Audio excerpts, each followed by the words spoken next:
Hello all Bigg Boss episode 46 என்னெல்லாம் நடந்ததுன்னு சொல்லிட்டு பார்க்கலாம். Thursday எபிசோடில் மெயினாக வந்து டைம் கோடு டாஸ்க் தான் வந்து காமிச்சிருந்தாங்க. எபிசோட் ஸ்டார்ட் ஆனதே வந்து கரண் ஆஸ் யூஷுவல் வந்து மார்னிங் எழுந்து அவரோட பிரேக்ஃபாஸ்ட் சாப்பிட்றாரு. அதுக்கப்புறமேட்டு பிக் பாஸ் ஆந்தம் வருது. ஹவுஸில் எல்லாரும் வந்து டிஸ்கஸ் பண்ணிட்டு இருக்காங்க யார் அடுத்த டைம் கோடாக வருவாங்கன்னு சொல்லிட்டு. ஸோ யாமினி வந்து நியூஸ் ஆங்கராக போயிட்டு எல்லாருக்கிட்ட கேட்குறாங்க யார் வந்து அடுத்த டைம் கோடாக வருவாங்க. கரண் கிட்ட கேட்குறாங்க நீங்கள் டைம் கோடாக இருந்தால் கண்டிப்பாக நல்ல ஒரு டைம் கோடாக நீங்கள் இருக்கணும் அப்படி இல்லைன்னு சொல்லிட்டு கமெண்ட் சொல்லுறாங்க. நெக்ஸ்ட் டாஸ்க்கு ஸ்டார்ட் ஆகுது. இந்த டாஸ்கில் வந்து கொஸ்டின் கார்டு இருக்குது. ஸோ ஒவ்வொரு கொஸ்டின்ஸ் வந்து இந்த டைம் கோட் கண்டஸ்டன்ஸ் இருக்காங்க இல்லையா, ஈஷா, அவினாஷ், கரண், பக்கா, அதுக்கப்புறம் திக்விஜய், இந்த 5 பேர்கிட்டையும் வந்து ஒவ்வொரு கொஸ்டின் கார்டு கேட்கணும். ஸோ யார் ஓடி போய் முதல்ல கொஸ்டின் கார்டு எடுக்கிறாங்களோ அவங்க தான் வந்து அந்த கொஸ்டின் வந்து கேட்கணும். ஃபஸ்ட்டு விவின் தான் கொஸ்டின் கார்டு எடுத்தார். ஸோ அவர் வந்து கரண் கிட்ட தான் வந்து கேட்டது. என்ன கொஸ்டின் பார்த்தீங்கன்னா, யாருக்கு வந்து இந்த ஹவுஸில் ஸ்ட்ராங்கான ரிலேஷன் இருக்குதுன்னு சொல்லிட்டு. ஸோ அதுக்கு வந்து கரண், ஷில்பாக்கும் எனக்கும் சிம்முக்கும் வந்து ரொம்ப ஸ்ட்ராங்கான ரிலேஷன் இருக்குது இந்த வீட்டில்னு சொல்கிறாங்க. ஸோ மற்ற ஹவுஸ் பேண்ட்ஸ் அது வந்து டிஃபெண்ட் பண்ணுறாங்க. அப்படின்னா வந்து ஷில்பா இதுக்கு உங்களை வந்து விட்டு கொடுத்தாங்க டைம் கோடு டாஸ்கில், விவினுக்கு தானே சப்போர்ட் பண்ணாங்க. ஸோ நீங்கள் வந்து புரிஞ்சுக்கல. ஸோ பக்காவும் சொல்கிறாங்க ஸ்ருதிகா கூட தான் வந்து ஒரு நல்ல பாண்ட் இருந்தது, உங்களுடைய ஃப்ரெண்ட்ஸை வந்து உங்களுக்கு புரிஞ்சுக்க தெரியல. ஸோ இப்போ வந்து நீங்கள் எப்படி சொல்லலாம் உங்களுக்கு வந்து யார் வந்து ஸ்ட்ராங்காக பாண்ட் இருக்குன்னு சொல்லிட்டு எல்லாருமே வந்து அட்டாக் பண்ண ஆரம்பிச்சிட்டாங்க. ஸோ கரண்ட்க்கு வந்து வேறு ஆப்ஷனே இல்லை. சும்மா வந்து நிறைய சப்போர்ட் பண்ணாங்க. என்ன இருந்தாலும் கரண்ட்க்கு வந்து வேறு ஆப்ஷனே இல்லாதனால அவர் வந்து இந்த டாஸ்கில் வந்து ஃபெயில் ஆகிட்டார். டாஸ்கில் ஃபெயில் ஆனவங்க ஸ்விம்மிங் பூலில் குதிக்கணும்.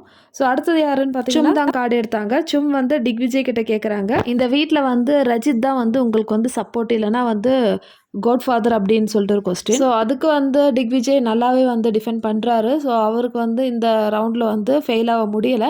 அதுக்கு பதிலாக இந்த கொஸ்டின் அப்படியே ஈஷாவுக்கு மாறிடுச்சு. ஸோ ஈஷா வந்து ஃபெயில் ஆகிட்டாங்க இந்த ரவுண்டில். அடுத்த கியூ கார்டு வந்து சாரா எடுத்தாங்க. ஸோ சாரா வந்து அவினாஷ்க்கு கேட்டிருக்காங்க இந்த கொஸ்டின், இந்த ஹவுஸில் வந்து யார் அன்வான்ட், அதாவது இவங்க 3 பேர் இருக்காங்க இல்லையா, அவினாஷ், ஈஷா, ஆலிஸ். ஸோ இவங்க 3 பேரில் யார் அன்வான்ட்னு சொல்லிட்டு அவினாஷ் வந்து விட்டு கொடுத்துட்டாரு. நான் தான் அன்வான்ட் அப்படின்னு சொல்லிட்டு அவினாஷ் வந்து தண்ணியில் குதிச்சுட்டாரு. அடுத்த கியூ கார்டு யாருக்குன்னு பார்த்தீங்கன்னா கடைசியில் இப்போ 2 பேர் இருக்காங்க, பாகா அண்ட் அவினாஷ். லாஸ்ட் கார்டு வந்து திக்விஜய்க்கு சாதகமாக தான் ரஜித் எடுத்தார். ஸோ இந்த வீக்கோட டைம் கோடு திக்விஜய் தான். இந்த டாஸ்கில் ஸ்ருதிகாவுக்கு வந்து ரியலைஸ் ஆகிடுச்சு கரண் அண்ட் ஸ்ருதிகாவோட ஃப்ரெண்ட்ஷிப் எப்படின்னு சொல்லிட்டு.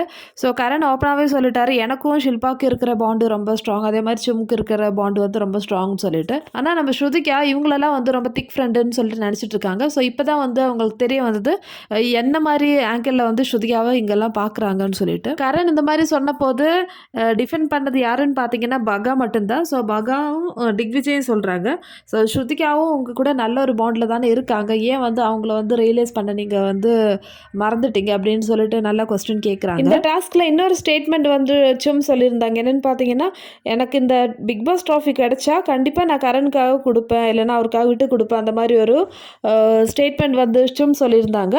ஸோ இதை பற்றி வந்து ஸ்ருதிகா வந்து சும் கிட்ட சொல்கிறாங்க, நீ வந்து உன்னோட ட்ராஃபி கொடுக்கறதுக்கு தான் இந்த பிக் பாஸில் வந்தியா, பிக் பாஸில் இவ்வளோ ஹார்ட் ஒர்க் பண்ணி நீ எதுக்கு விளையாடுற அப்படின்னு சொல்லிட்டு கேட்குறாங்க. சும் சொல்கிறாங்க, அது என்னோட ஃப்ரெண்டுக்காக நான் எல்லாமே செய்யறதுக்கு ரெடியாக இருக்கேன், கரண் என்னோட ஃப்ரெண்டு, அதனால அவனுக்காக நான் என்ன வேணாலும் செய்யறதுக்கு நான் ரெடியாக தான் இருப்பேன்னு சொல்லிட்டு சும் வந்து சொல்கிறாங்க. அதுக்கு ஸ்ருதிகாவோட பதில், இது உன்னோட அப்பா அம்மா பார்த்துன்னு இருக்காங்க அருணாச்சல பிரதேஷ்லேருந்து. ஸோ இந்த மாதிரி ஸ்டேட்மெண்ட் சொல்லும்போது அவங்களுக்கு எப்படி ஃபீல் பண்ணுன்னு சொல்லிட்டு நீ யோசிச்சு பாரு, நீ யாருக்காக விளையாடிட்டு இருக்கேன்னு சொல்லி. ஸ்ருதிகாவோட இந்த தரமான கேள்விக்கு வந்து சுமுக்கு பதிலே கிடையாது. ஸோ இப்போ தெரியுது ஸ்ருதிகாவுக்கு யாரெல்லாம் இந்த வீட்டில் வந்து எனக்கு ஃப்ரெண்டாக இருக்காங்கன்னு சொல்லி. சும் அது கேட்குறாங்க, நீ ஏன் வந்து அப்படி கேட்குற அப்படின்னு கேட்கும்போது, ஏன்னா நான் உன்னோட ஃப்ரெண்டு, அதனால நான் உன்னை பற்றி நினைக்கிறேன், ஸ்ருதிகா சும்மோட விஷயத்தில் எவ்வளோ ஜென்யூனாக இருக்காங்கன்னு சொல்லிட்டு அட்லீஸ்ட் சும்முக்கு இப்போவாவது தெரியணும். ஸோ இதே மாதிரி மற்ற டீமும் வந்து விவின் கேங், அதே மாதிரி ஷில்பா, கரண் இவங்கெல்லாம் வந்து தனித்தனியாக உட்காந்து பேசிகிட்டு இருக்காங்க இன்றைக்கி டாஸ்கில் வந்து பேசுனதை பற்றி. அவினாஷ் விவின் கிட்ட கேட்குறாங்க, இந்த ஹவுஸில் ஷில்பா எவ்வளோ இம்பார்ட்டண்ட், ஏன்னா எப்போ பார்த்தாலும் விவினும் கரணும் ப்ளஸ் ஷில்பா, ஸோ இவங்க 3 பேர்கிட்ட எப்போவுமே வந்து ஒரு பிரச்சனை நடந்துகிட்டே இருக்குது, யார் வந்து மோஸ்ட் இம்பார்ட்டன்ட் ஃபார் ஷில்பான்னு சொல்லிட்டு. அதுக்கு விவின் சொல்கிறாங்க, எனக்கு ஷில்பா கிட்ட இருக்கிற ரிலேஷன் வந்து நார்மல் தான் அப்படின்னு சொல்லிட்டு சொல்கிறாங்க. இந்த டாஸ்க் மூலமாக ஷில்பாவுக்கு தெரிஞ்சிடுச்சு, நான் தேவையில்லாமல் விவினுக்கு சப்போர்ட் பண்ணேன், அன்றைக்கி விவினுக்கு சப்போர்ட் பண்ணி டைம் கூட ஆக்கிறதுல நான் வந்து ரெக்ரெட் பண்ணுறேன் அப்படின்னு சொல்லிட்டு. ஷில்பா ஷில்பா வந்து கரணுக்கும் விவின்க்கும் நடுவில் இருந்து 2 சைடும் வந்து பேசுவாங்க. அதே மாதிரி யார் வந்து உங்களுக்கு இம்பார்ட்டன்ஸ் இல்லைன்னா யாருக்கு சப்போர்ட் பண்ணுறீங்க அப்படின்னு கேட்கும்போது மோஸ்ட் ஆஃப் த டைம் விவினை தான் வந்து சப்போர்ட் பண்ணியிருக்காங்க. நாமினேஷன்லையாக இருக்கட்டும், அதே மாதிரி டைம் கோல்ட் டாஸ்க்லேயும்.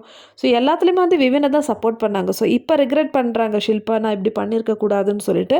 இதில் இன்னொரு விஷயம் புரியுது என்னென்னா, நம்ம ஸ்ருதிகாவோட பாயிண்ட் ஆஃப் வியூ எவ்வளோ கரெக்டாக இருக்குன்னு சொல்லிட்டு. ஸோ ஸ்ருதிகா தான் ஃபஸ்ட்டு ஷில்பாக்குள்ளே இருக்கிற இன்னொரு ஒருத்தரை வந்து கண்டுபிடிச்சாங்க. ஸோ ஸ்ருதிகா சொன்ன மாதிரி தான் இப்போ நடக்குது. ஸ்ருதிகா அவங்களோட ஃப்ரெண்ட்ஸை வந்து எந்த இடத்துலையுமே வந்து விட்டு கொடுக்க மாட்டாங்க. அதே மாதிரி தான் வந்து பேசினாங்க. ஆனால் ஷில்பா அப்படி கிடையாது. பட் இப்போ ரிலேஷன் எப்படி இருக்குன்னு பார்த்தீங்கன்னா, கரண் சும் வந்து ஷில்பா மேலே ரொம்ப அக்கறையாக இருக்கிற மாதிரி இருக்காங்க. ஸோ ஸ்ருதிகாவை வந்து ஈஸியாக விட்டு கொடுத்துட்டாங்க. இந்த டாஸ்க் வந்து வீட்டில் இருக்கிற எல்லாருக்குமே வந்து ஒரு ஐ ஓப்பனிங் டாஸ்க்காக இருக்கும். ஸோ எல்லாருக்கும் புரிஞ்சிருக்கும் யார் யார் என்ன மாதிரியெல்லாம் வந்து இப்போது ரிலேஷன்ஸ் மெயின்டைன் பண்ணுறாங்கன்னு சொல்லிட்டு. அடுத்தது கோச்சீஸோட ஒரு கிஃப்ட் ஹேம்பர் வருது.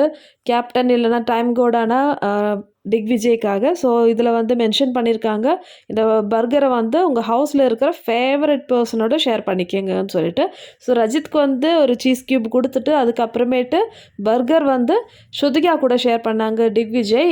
ஸ்ருதிகா தான் மோஸ்ட் ஃபேவரட் பர்சன் இந்த ஹவுஸ்ன்னு சொல்லி. இது பார்த்த உடனே மற்ற ஹவுஸ்மேட்ஸ்க்கெல்லாம் வந்து குபு குபுன்னு எரிஞ்சிருக்கும்.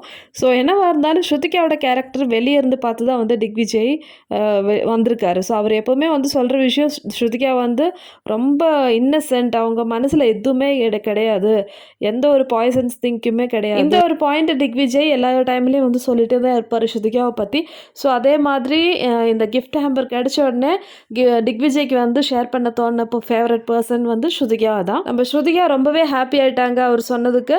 ஸோ அட்லீஸ்ட் ஒருத்தராவது இருக்காங்களே அவங்களுக்கு ட்ரூவான்னு சொல்லிட்டு ஸ்ருதிகா ரொம்ப ஹாப்பியாக இருப்பாங்க. தேர்ஸ்டே எபிசோட் இதோட முடியுது. அடுத்தது ஃப்ரைடேக்கான ப்ரமோ வந்திருக்கு. ஸோ இதில் வந்து ரவியோட எபிசோட் தான் வந்து ஃப்ரைடே இருக்கும். ஸோ ஆஸ் யூஷுவல் என்னோட வீடியோ பிடிச்சிருந்தா சேனல் லைக் பண்ணுங்கள், ஷேர் பண்ணுங்கள் அண்ட் சப்ஸ்கிரைப் பண்ணுங்கள். இதே மாதிரி பிக் பாஸோட அப்டேட்டோட அடுத்த வீடியோவில் பார்க்கலாம்.